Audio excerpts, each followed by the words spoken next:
Nothing like technical difficulties after I know we're recording. Oh, there we go. Hey, buddy. They don't know what I know. Hey, it's Zengineering Podcast. I'm Adam. I'm Brian. So this, I don't know that anyone, like, as far as people consume podcasts, I don't think anyone's like, hey, this episode came out of order. I think they just go, hey, an episode, and then they listen to it. But you might notice that this is outside of our usual release schedule because it's a shorty. This is a short episode designed to fill a smaller gap of time in your life. Sadly, our single most popular episode, at least among our peers, is a shorty called On Monkey Sex. The one that comes up continually in like fantastic family situations. Circles. It was brought up. Family circles. It was brought up in a speech at my wedding. It's a popular one. Someone did a presentation on it recently that I was told about. It's bizarre. That one I have heard like almost nothing like that about any other episode. That particular party. So we're back with one of those, partially at request, but also to serve our own purposes. We've been working on trying to put something cool together for the 50th episode, and people seem to like that shorty format, but we didn't want the 50th episode to just be 15 minutes. So we're working on an idea that is tentatively called Listener Rants, but we need your help with it. We need your listener rant, to be specific. So before we get into that, special thanks as always to our backers on Patreon who have probably already heard about this before this is even coming out. Huge. They throw us as little as $1 an episode and get to hang out in a Slack channel where we do all of our pre-production stuff before an episode. It's great in there. We've got like 50 people hanging out and chatting about episodes and giving us links and feedback and helping us with stuff. Which is partially why we were inspired to do this. Because on a number of occasions, input in there has shifted our direction to a cooler place on an episode. I was really surprised when we were doing some cleanup in there the other day and trying to like add people to channels. I pushed the idea of a Slack channel for like a year before you were fully on board. Well, we needed to build up a little mass of people. No, for sure. There was a critical mass question. It's been helpful even with just the two of us in there, though. That's for sure. But so what we're asking for is people to just send in anything they think would be cool to cut into an episode where we'll pull a clip from one of you guys and then we'll just talk about it. That could be a question. It could be... What this made me think of was an event that used to occur, I feel like more than once a year, but it was generally just a day that our 12th grade AP English teacher didn't feel like working. He would have a semi-annual Ask Soud day when we just got to ask him questions, like personal questions. That's a good annual day for any teacher to do. I really connect you with your students. But I feel like it's worth describing the atmosphere of that class. It's come up once before. I think Alan talked about it.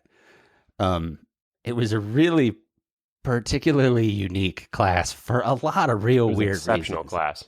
Like part of it, never mind the students, but like Soud liked to drink coffee. He didn't care if kids drank coffee, so he had a coffee maker in his room, and if people would contribute to the coffee supply, they were allowed to have some.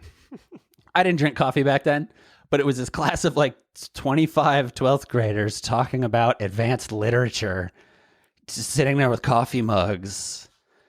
And it was in a room where, like, it was in such a small room with such a large table that he just gave up on keeping people from leaning because you could get a really satisfying chair position by leaning back far enough that the back of the chair would hit the radiator. And so, like, literally everyone used to lean back in those chairs against the radiator. And so the whole class was just like talking about Shakespeare at a slouch.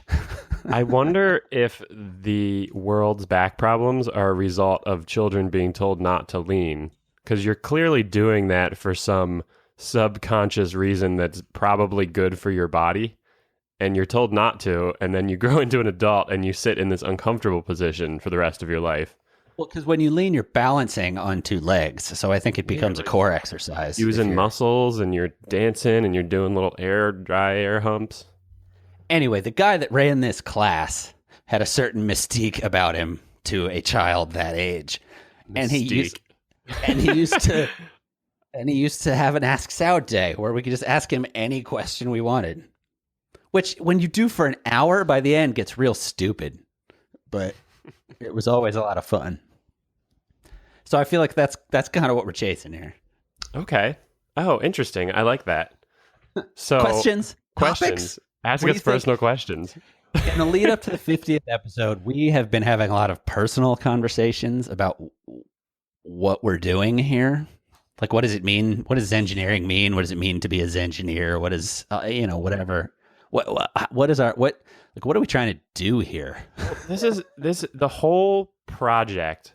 One of the things that I've enjoyed so much about this is how personal it has been, because you're sharing these really intimate conversations with someone in a way that is completely public, and in the format that we do it is basically unfiltered. I mean, you edit stuff, and we occasionally cut stuff out, and we even argue occasionally over some probably fairly mundane things. But I mean, we're essentially just having hour-long conversations about things we're really passionate about that are really important in a complete public setting for anyone to listen to. And that's a big deal. Like, I hear a lot about this, like my parents call me up. It's important to point out that there are certain topics, some of which are coming up soon, that it's 6-7 takes. We've done this of recording for an hour and a half and going, God, all we did was fight with each other for an hour and a half. We're just cutting that whole thing. I mean, think about the difficulty we've had. Intimate experience. When we started this, I still remember the way I felt when we started doing this, and I wasn't uncomfortable in the way I would have expected. I would have thought like, oh, I'm uncomfortable thinking about talking in front of people and releasing audio, and there was a little bit of that, but what really happened really quickly that surprised me was how fast we hit areas of conversation where I was like, ooh, I can't talk about that on a public thing. I can't go there. I can't say anything about it. We can talk about it. Let's pause. Let's pause the recording. And that happened all over the place, right? All kinds of topics, really dumb, simple things. I remember we did an episode, an earlier episode, maybe 10, where it was called On Uncomfy Topics. And we even gave it a cutesy name. And I don't even remember what we talked about specifically, but they weren't particularly uncomfortable topics. But at the time, I felt extraordinarily uncomfortable talking about them in a way that was going to be public for people. And so this whole thing, regardless of what the topic is, regardless of what the goal of our cast is, it's been intensely personal for me. And it's been this intense look inside at myself and the way I feel and the way I converse with other people and the way I present myself and my ideas and my thoughts and the way I take in other people's information. And it's been unbelievably moving for who I am as a person. All I heard in that was a broad invitation to try to ask uncomfortable questions. which is great, because A, I don't have to answer them if you ask a question that's too uncomfortable, and B, I kind of feel like I'm prepared to start talking about anything. Kind of ask me anything. Go ahead, ask me anything. Well, I think that's the philosophy side that I'm always chasing with this, which is it on some level, you're so unprepared for any conversation that it becomes more about, okay, well, but here's how I could try to apply a mental model for the world to this new thing that was put in front of me. And that's a theme that frequently, that's what I think you're chasing when you study philosophy, right? It's actually learning how to learn or how to recognize the system of thought you can use to analyze any situation. And so inevitably you get to these topics where you're like, man, I don't know, but it could be this way. And here's how I would apply the model to that. But I don't feel like I know what I'm talking about. And it doesn't help that we have friends who are wildly certified out the ass for certain things. that sometimes we know our listeners, and you're like, oh, I'm cringing a little inside as I say this because I know homeboy's going to listen to this and he's going to call me and he's going to go, actually, Well, we had a whole episode that was one of our friends who wanted to do that publicly. well, you did a really good job as we got this going of defining what one of our early definitions of what our purpose was. And you very clearly stated to me, because I struggled with that. I struggled with that and still do a little bit, not as much, but I struggled with that really harsh when we started. And I was like, man, we're talking about technical things and I'm an engineer. I'm a technical person. Like, it's my identity, right? We talk about identity problems all the time. And I was like, I've got to be right. If I'm going to say these factual things, I'm going to make 25 factual comments every episode. I need to be correct on them, which is counter to an episode we have coming up if you hear my actual philosophy on how I feel about people and their facts. But and you very quickly defined this whole thing as it's not about the facts. Our cast isn't about the facts. We're not like a fact machine. It's about how to think about things. Don't get me wrong. If I could pay researchers, I'll gladly, promise you that we have a level of certainty about what we're saying. I think we generally present. But until we have that, it's about yeah. But that is also has they're brought not based us on nothing, but we're aware that they could be based on more. Well, it's brought us to an interesting place with the cast as well, which is where a lot of the episodes go, which is the things that people want to talk about in this space and the things that people are talking about in general in society these days that they're passionate about are the ones that don't have quick fact-based answers. They're the things that you really need to for podcasts. Exactly. It makes it perfect for a conversational-based podcast that blends engineering with philosophy in brilliant and funny ways. I've realized recently, so we're preparing for another episode that I'm preparing. I don't know that you've gotten started on this yet, although you have homework in one of the Slack channels for sure. My biggest problem in life is that I'm always preparing.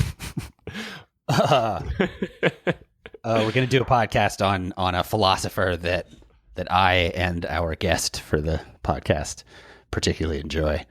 So I'm going to get you to start listening to these old lectures.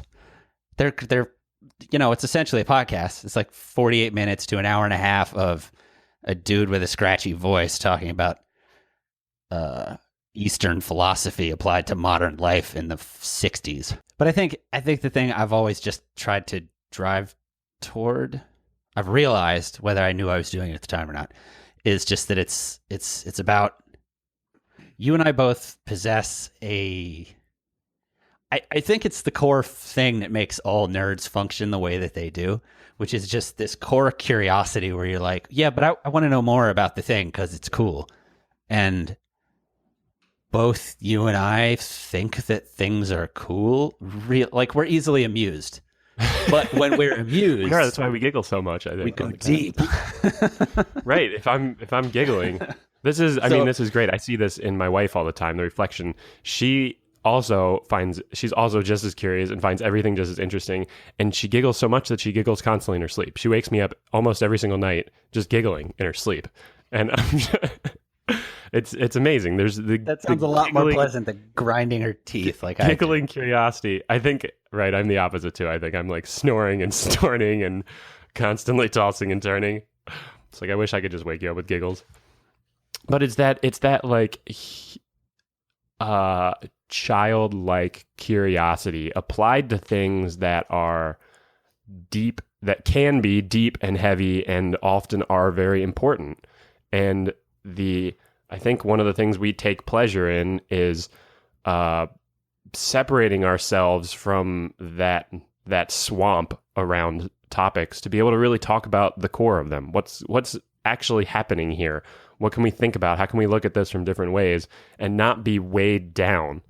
Because that's what the 50 episodes that we've recorded that haven't been published, when we hit 50, probably more than that. It's probably closer to like 75 that we've done, that those all went into the swamp. There's probably a cool way that we could share that someday, like a clips episode to share the difficulty here too. But those got weighed down in the swamp, and that happens sometimes. You know, we end up finishing the episode and we feel horrible sometimes, right? Absolutely horrible. We've argued with each other the whole time. We've were depressed about what the topic was and where we went with it. But that's not what we're trying to share. As soon as you said clips episode, I was like, we got to fight more openly. I'm just going to shout at you when it's not working. I mean, that's how we turn this into a reality show. We do video clips of us fighting. What we want to do with this 50 episodes, we want to know what you, our listener, are curious about, and try to bounce some thought off of that kind of stuff. So honestly, ask Soud. Whatever, you've been listening, you're paying attention, like anything that you think is clever. The way we're thinking, easiest way to do it is use headphones. Just record something into your voice memo app on your phone, and then you can just email that file to hello@zengineeringpodcast.com. If you already back us on Patreon, thank you. And you can also just send us stuff in Slack, Twitter, Facebook, honestly, wherever you feel. Yeah, however you can do an audio recording. Just record something quick. You could also just do a video. Video? We'll not use the video because it's a podcast. One lucky listener will get their video published on our public streams if it's really awesome and you want us to. What if that scares people, though? That doesn't have to happen. All listeners will not have anything published if they don't want it published. But do that stuff, and let's see if we can make this 50th episode something cool. Thanks for checking out this Shorty. I'm sorry it wasn't about monkey sex. It could be about monkey sex. We could play monkey sounds real quick. And I'm Adam. I'm Brian. They don't know what I know. I like using the outro as like I'm just going to cut it off. Perfect. Works great. Stop doing it like this.